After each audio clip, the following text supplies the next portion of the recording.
તો એક મિત્રની પાસેથી હું લઈને આવતો હતો, બપોરે 2 વાગ્યાનો આજુબાજુનો ટાઈમ હતો. તો ઘર નજીક હતું એટલે મેં વળી ગાડીની ડીકીમાં પૈસા નહીં નાખ્યા, પણ કોથળીમાં નાખીને હેન્ડલ હારે કોથળી ટીંગાડેલી હતી. પણ રોડ ઉપર એક બમ્પ આવ્યો, એના લીધે કોથળી નીચેથી થોડી તૂટી ગઈ અને એમાંથી 4 લાખ રૂપિયા મહાલક્ષ્મી સોસાયટીની અંદર પડી ગયા હતા.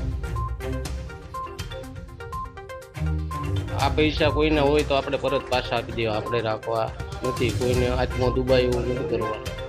પછી આજુબાજુમાં બહેનો હતા, એને કીધું મેં 208 નંબરમાં રહું છું, આ જેના કોઈ પૈસા ગોતો આવે પરત પ્રૂફ લઈને પૈસા લઈ જાય.